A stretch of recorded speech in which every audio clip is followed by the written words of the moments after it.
What's going on guys, Donnie here. Ang finishing ay isa sa mga critical na proseso sa ating mga builds. Dahil ito ang ikakasira o ikakaganda ng ating mga projects.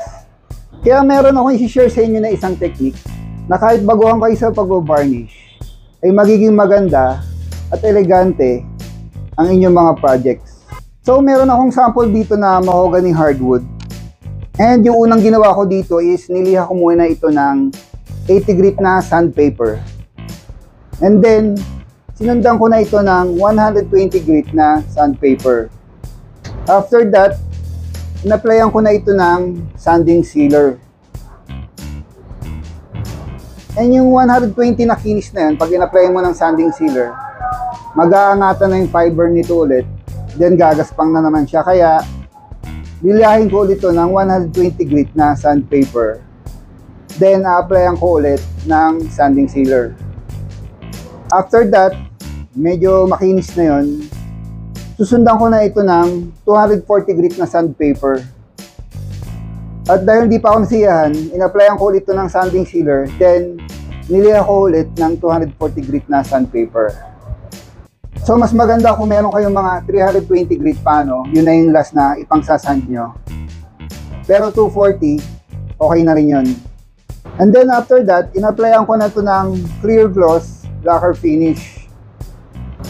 So yung mga veterano na nagpa-varnish, para mga scientist din yan.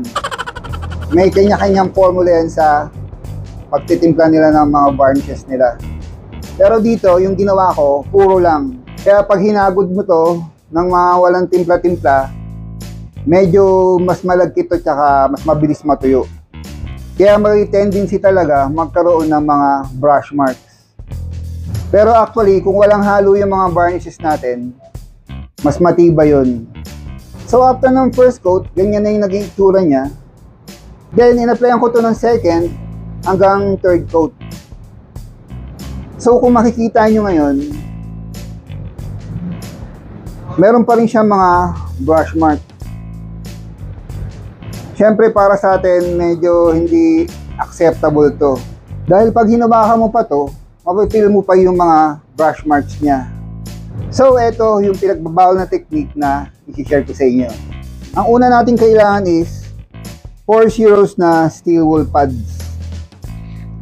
Then, gagamit din tayo ng mga wax, no? Beeswax or floor wax. Kahit ano wax, basta face wax.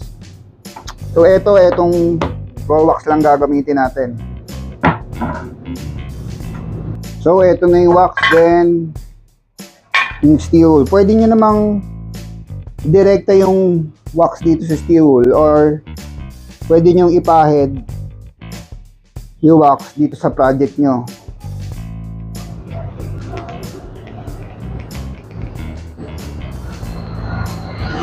So, after that, ito na yung steel wool.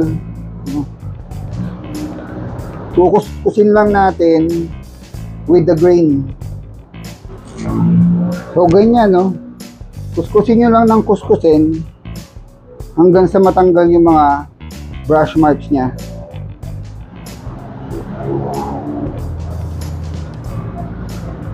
So kung titignan nyo na siya ngayon, mas makinis na siya at elegante pa tignan, no? Dahil naging matte finish siya. No, compare kanina, no, ganito yan. Pero nung ginawa natin yung proseso na kiniskis natin ng steel wool, no, ganyan na siya kakinis. So ganun lang, no, simpleng proseso pero maganda yung resulta. So katulad na sinabi ko kanina, no, matte finish siya and napaka-elegante tignan.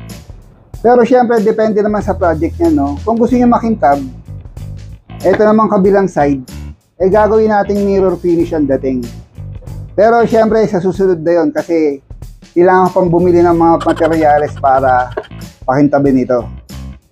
Kaya huwag niyo kalimutan mag-subscribe at i-hit ang notification bell para pag-upload ko ng next video ko ay ma-notify agad kayo.